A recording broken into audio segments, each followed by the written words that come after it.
Hey YouTube, we're here with the SIG DO or Dornier DO 217. Last time we flew this, we had an issue with the battery, so we had to put it down. Motor got loosened, tighten that up. The other one was good.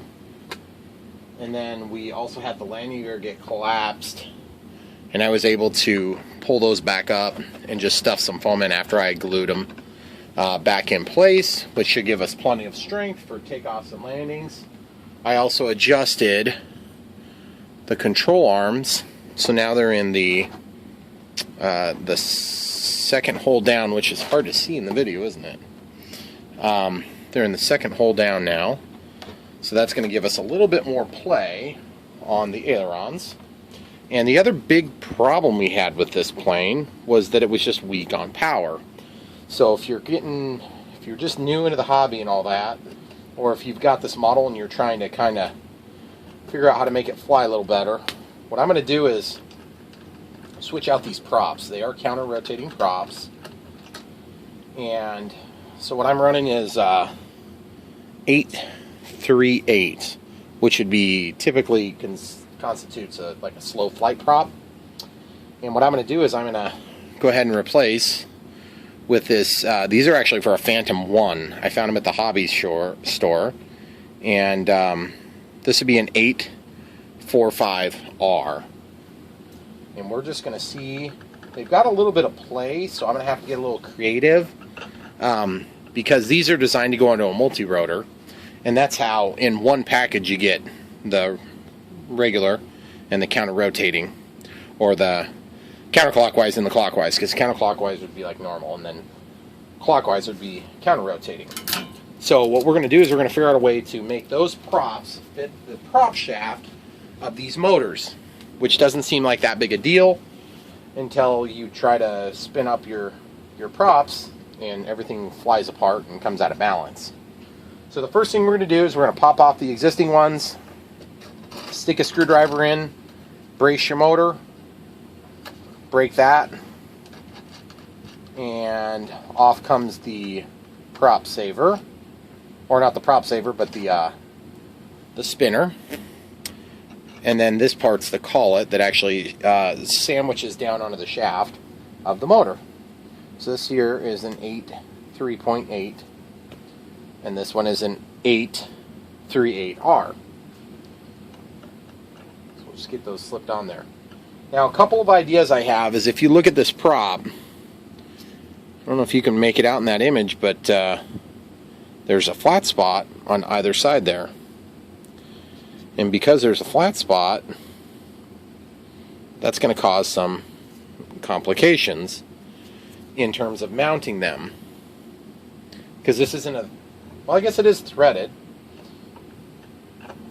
One thought I have is to basically take this ring, the collar that was seating down into this little rim, take that out and flatten two sides of it, which actually that might be the easiest way to do it. So I'm going to do that. I'm going to get myself an X-Acto knife. I'm going to just slide this on there. I'm just going to take and cut a little bit of both sides. We're just going to try it freehand and see how hard it is, because this will still work with the other prop if this doesn't turn out. Just going 90 degrees across on the other side, and the collet is sort of protecting my fingers as I slide that blade back, so that worked out pretty easy. And not quite enough. Probably going to have to be more specific. So I'll grab some forceps because they're narrow, and I can grab those two flat spots, and I can just try to walk this thing right off, because it's got a pretty good tight squeeze on there. Okay, so now if we study those two components side by side,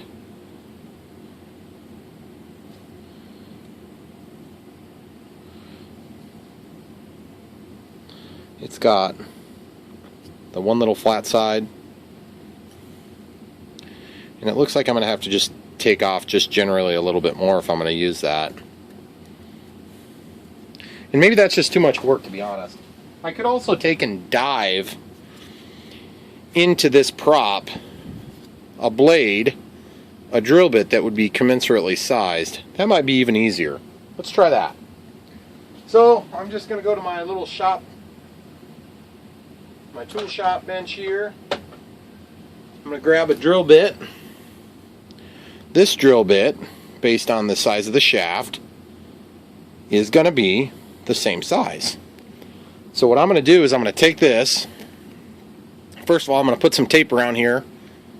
I could just drill all the way through and that would be fine, but then there's going to be nowhere to catch this collar. So what I'd like to do is I'd like to just try to run it in by hand if it'll go.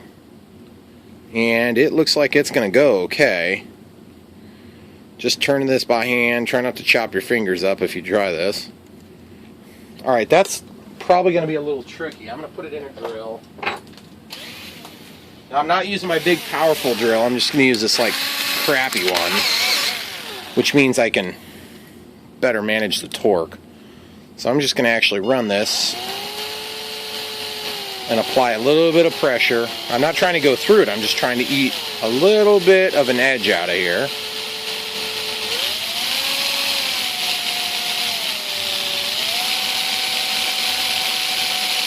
Okay, let's look at our work so far. So we got an edge started now.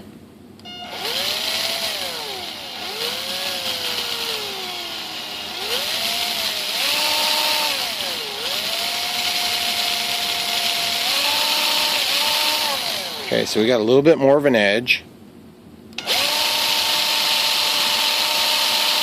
And there's a little bit even more still.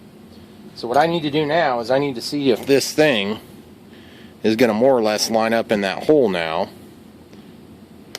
And it does feel like it's probably going to line up okay. So now we just got to dig a deep enough pocket to receive that adapter. So I'm just going to keep going.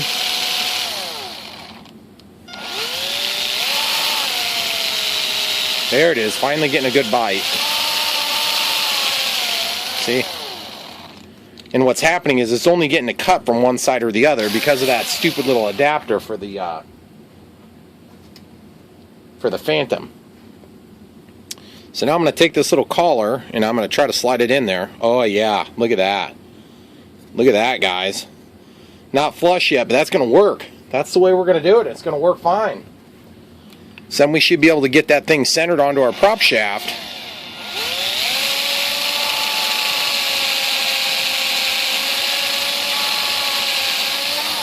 Okay, let's see if we got enough depth now. And as usual, guys, with my build videos, the reason I show you the whole process and not just what I did is because half of the battle in this hobby is figuring out how to figure out. See how nice and smooth that is now? So, oh yeah, that thing's gonna fit beautifully. That is perfecto mundo. So now, of course, the next step is gonna be to get our radio transmitter and battery and see what we can do about spinning those up to speed and balancing them if that's necessary. Okay, so I've got that tight now.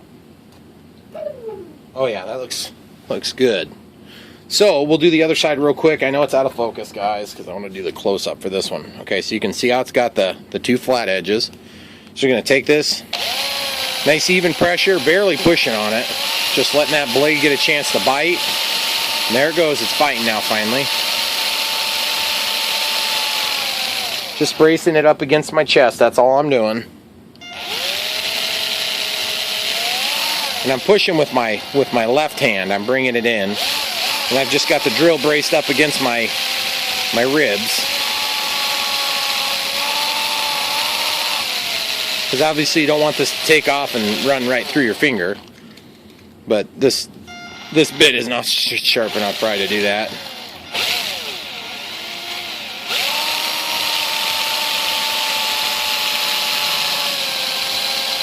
Okay, now we are close to having enough depth. So we'll just actually try sliding this one down in there. And it looks like we got another I would say between a 1/16 and an 1/8 of an inch to go.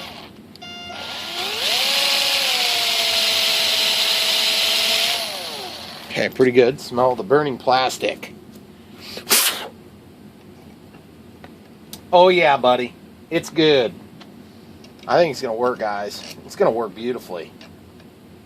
So I'm just going to get this thing tightened on here.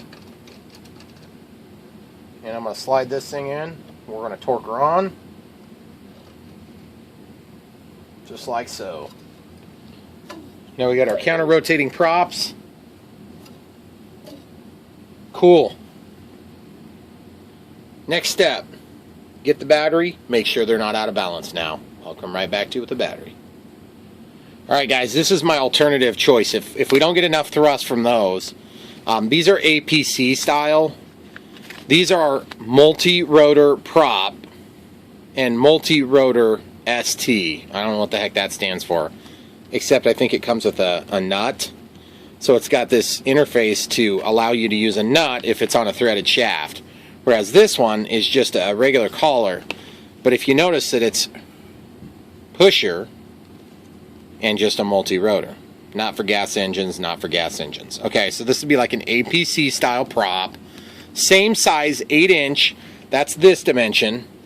And then 4.5 inches worth of bite. And the way you can articulate that, if you're just trying to visualize it, is one rotation is going to move this blade 4.5 inches at speed.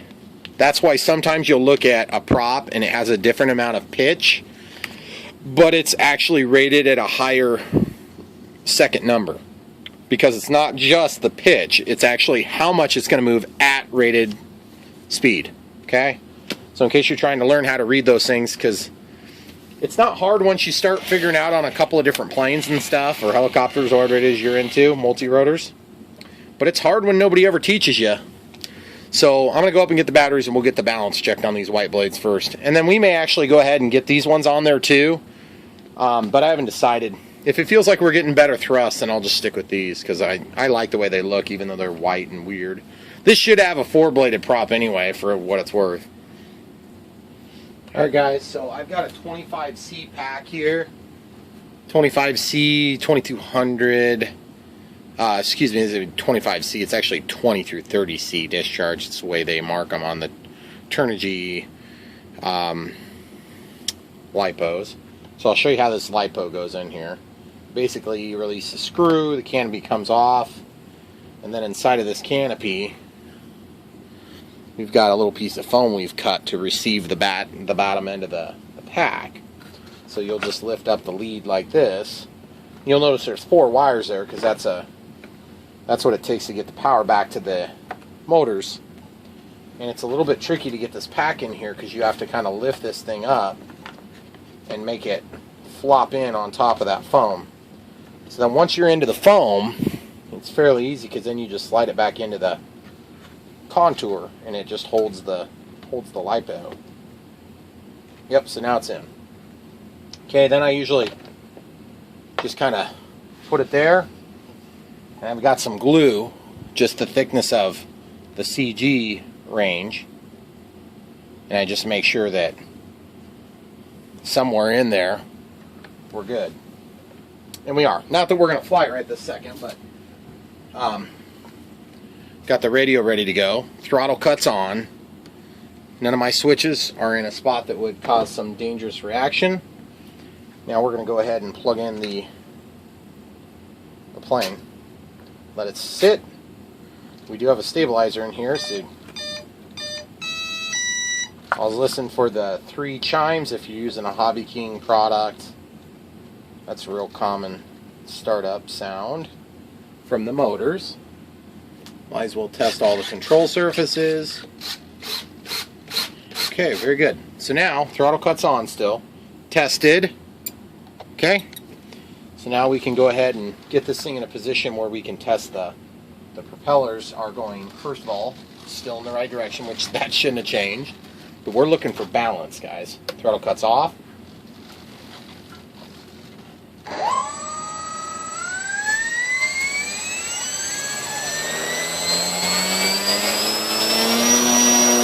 That's full throttle there.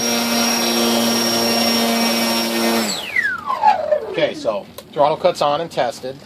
Now this is a 25C pack, so, and it's not a pack that gets used that often, so it might have a similar symptom to what my grandpa's did the other day when we ran out of power. This is a pretty heavy plane for that amount of thrust, so what I want to do is I want to show you a test that I do sometimes. And this is not exactly rocket science here. We're going to try it.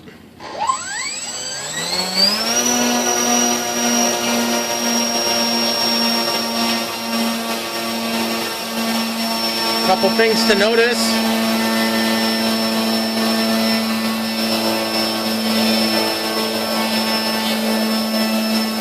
Everything looks square on the blade tips, but we are not quite even 1-to-1 power ratio there. So what that means for us is that this plane is probably going to be a little bit doggy still. And you know, to be honest with you, not all planes are going to be powerful and just want to take off in 1 foot. You know, I mean, it's not all planes are going to be like that. This is going to fly more like a scale plane would. Throttle cuts on and tested. Cleared my timer.